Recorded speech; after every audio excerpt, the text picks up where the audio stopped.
In the meantime, I've got with me our international affairs editor, Philip Turle. Philip, as we said right at the top there, I mean, yesterday, of course, all that attention was on Greenland, really. Today, it's kind of moving into a bit of a different phase, would you say?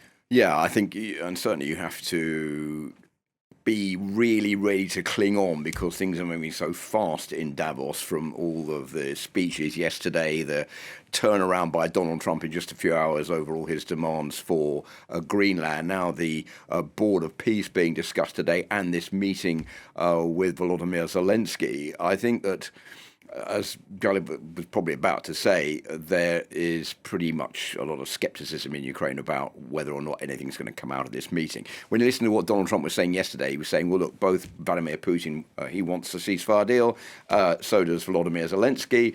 They should get round the table.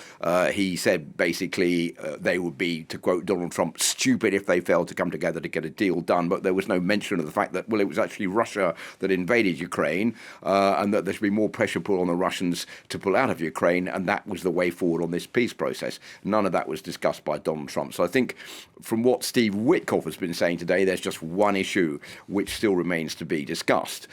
We don't know which issue that is, but probably if the Russians are agreeing on everything else, this is going to be on the security guarantees that the West is trying to impose on the Russians in the event of a ceasefire. Russia has said they will not accept having any forces from countries that belong to NATO inside Ukraine, and that is a red line as far as they're concerned. But you have to say on the other side, as far as Ukraine is concerned, the red line is handing over territory to the Russians in order to obtain that ceasefire.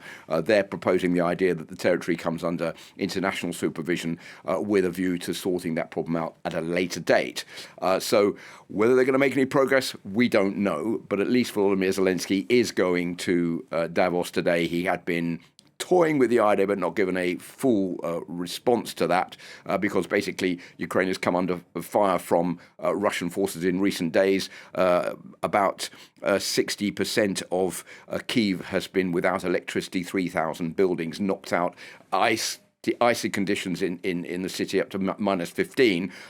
He said, this is not the moment to come back to talk to officials about a peace plan when there's so much misery going on back home.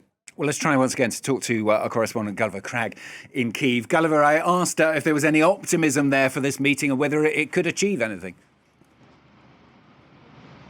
Well, I think that Philip is right.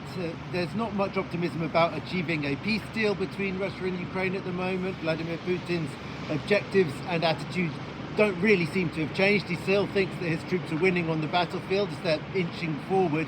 But I would say that Ukrainians recently feel that Volodymyr Zelensky's meetings with Donald Trump have gone reasonably well, and that it's probably a good thing if he's going there and meeting with the US president at the same time as Donald Trump's envoys Steve Witkoff and Jared Kushner are expected to be meeting with the Russians in Moscow, because they want to have the balance. They don't want the Russians to be putting their message across to the US president and the Ukrainians not having their say. So I think it's on the whole regarded as a good thing that this meeting was in the end confirmed. And I think that the reason that Volodymyr Zelensky didn't go until the last minute because he wasn't sure whether Trump was going to be willing to meet him. He also was saying that they're expecting to sign documents about potential US security guarantees for Ukraine in the event of a peace deal. A lot of skepticism about that. What might possibly be signed, because Volodymyr Zelensky said a lot of progress was made on that, was the framework of a so-called prosperity plan for the United States to help and invest in Ukraine for post-war reconstruction and development, with a huge eye-watering figure of $800 billion being talked about. But that's just what it could eventually add up to if all things go well over a number of years. It's not a sudden grant or loan from the US of $800 billion, though some Ukrainian politicians and media have been trying to present it as something more like that. And all of this comes, of course, Gulliver, amid some extremely tough days there in Kyiv, indeed across the whole country. Yes, Kyiv had a respite from the shelling the last 2 nights, so there's been more repairs going on to the electricity and heating systems. But according to the City Hall, about 2,000 buildings, these are high-rise big apartment blocks, so that's tens of thousands of people, if not hundreds of thousands, are still without heating. And although the temperature is not as cold as it was a few days ago, it's still well below freezing.